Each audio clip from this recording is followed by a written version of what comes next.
Hi there, and welcome back to Mindful Moments with Matt. It's so wonderful to be here with all of you once again.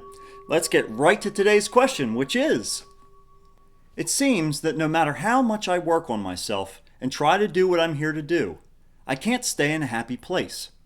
How can I maintain my happiness amidst life's problems? This is another wonderful question, and one I'm sure we can all relate to.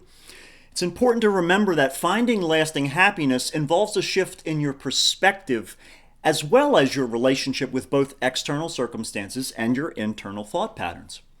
Our mind tends to create narratives about the past and the future, and those can lead us to this cycle of unhappiness and discontentment.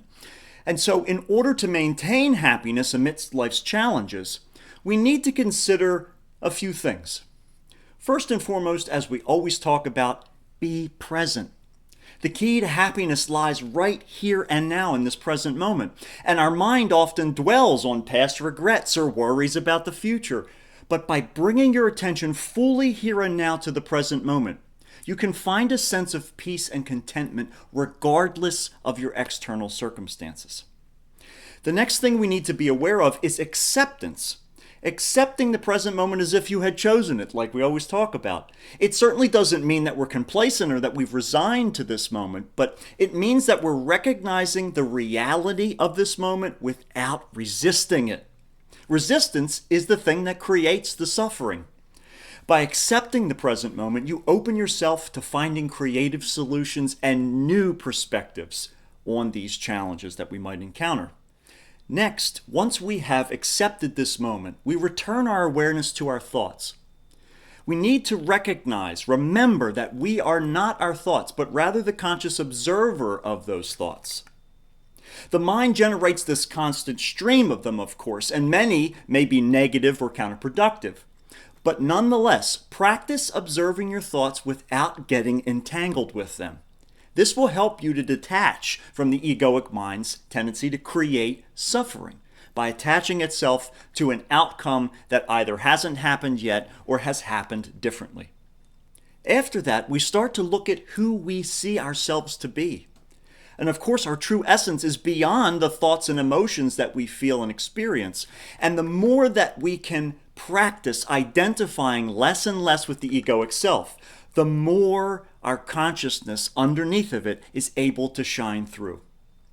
This shift in our identification is going to allow us to experience this greater inner peace and, better yet, resilience. Because we aren't threatened by these circumstances. That sense of self holds true through all of them because we understand we are the conscious observer beneath all of those thoughts, or above those thoughts, as we say sometimes. After we come to these realizations, of course, the most important component is gratitude. When we can practice gratitude in our daily lives, just for the little things, focusing on what we have rather than lack, it can shift our entire perspective and contribute to a sense of happiness deep within ourselves. When we do this, we go with the flow of life. And even though life is constantly changing, and changes are, of course, perfectly natural, sometimes they even show up as challenges for us. But the more that we can embrace them as opportunities for growth and learning, the less we feel victimized by them.